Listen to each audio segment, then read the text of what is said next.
We now have adjustable user account control in Windows 7. And this is accessible both, well, obviously it's accessible visually, but it can be used with a magnifier, no problem, and it can also be used with JAWS. And we're going to be showing you both, I'm going to be showing you both ways to do this.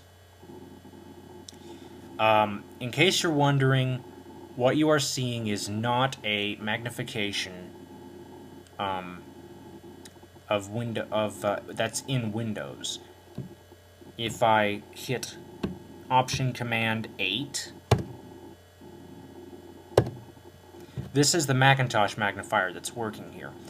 Thanks to the technology of VMware Fusion, I am able to zoom in and out in Windows as well as I am in the Mac, and it's wonderful. I don't have to worry about using Magic or any third-party magnifier, the Windows magnifier, any of that. Just zoom in as you would normally on the Mac, and boom, you get full magnification. So that's a plus to running it as a virtual machine. So we're going to go in here to the Start menu, and we're going to go into the Control panel, and we are going to search for user account control. And we're going to go in here into the Action Center. You've got a number of settings here. You have basically default, notify me only when programs try to make changes to my computer. It won't notify you when you make changes to Windows. Then you have always notify, basically always notify when programs try to install and make changes to Windows settings, when you make changes to Windows settings. Below the default, you have, by the way, always was above the default. Below the default, you have notify me only when programs try to make changes to my computer. Do not dim my desktop. Basically, do not notify me when I make changes to Windows settings. This can be selected if you use familiar programs and visit familiar websites. Not dimming the desktop might allow programs to interfere with the user account control prompt, so keep that in mind. And then obviously we have the never setting, which is never notify me for any of that, which is Windows says it's not recommended. I personally wouldn't do it because I was listening to the FSCast podcast with Jonathan Mosen. He was interviewing Glenn Gordon, the Chief Technical Officer of Freedom Scientific, who produces the JAWS screen reader. Well, he doesn't produce it. I mean, Freedom Scientific produces the JAWS screen reader. And he made an interesting point, which is that the Unix-based operating systems like Linux and Mac have historically run with very low privileges. In other words, a program cannot get into the system to foul it up as easily as it can in Windows because it doesn't have the privileges to do it. Whereas in Windows, they have historically had very high privileges, and thus a program could get in and do anything. Now, am I saying this is a replacement for virus protection? Heck no, because obviously the viruses could surpass this.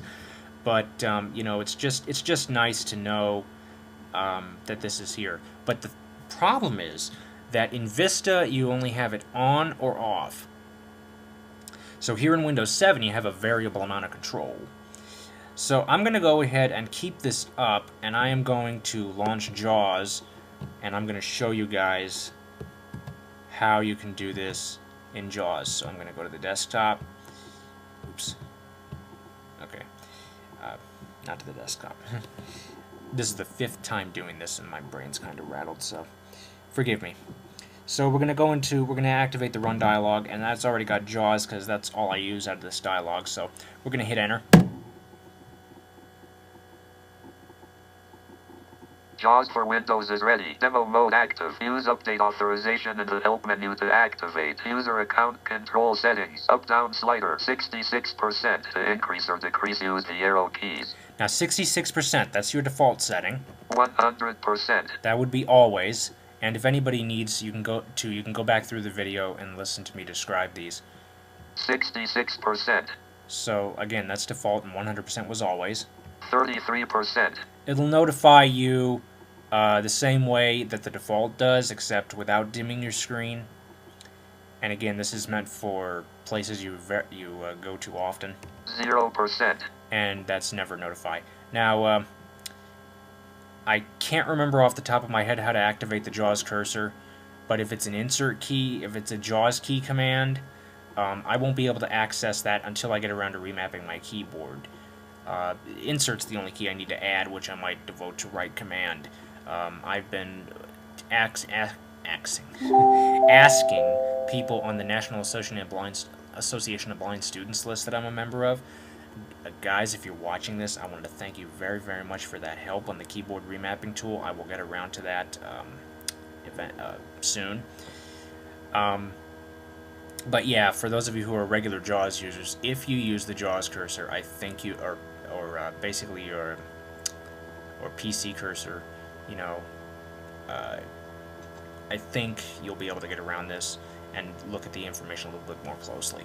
But if you tab around the box, let me just show you what we have here. Tab OK button to activate, press space bar. Now again, we were on that slider, so it tabs directly to the OK button. Tab cancel button to activate, press space bar. Okay, and that's the very bottom of the window, so we're going to wrap back around to the top. Tab search box, edit, search control panel, type in text. Tab tell me more about user account control settings link. Tab up down slider 0% to increase or decrease, use the arrow keys. And that's pretty much it. 66% Just set it back to the default. Tab OK button to activate, press space bar. Space. Search box, edit, user account control, type in text. So what I did again was I just went into the control panel and just searched for user account control, and it just popped right up. That's one of the things I love about the Vista search. It's just it's fluid, it's quick. I love having it at the start menu. It really expedites the process of going to find programs. So we're going to close out the control panel here. Alt F4. And we are going to end this video. So everybody, thank you for watching. Comments and questions are welcome. And again, thank you for watching, and have a nice evening.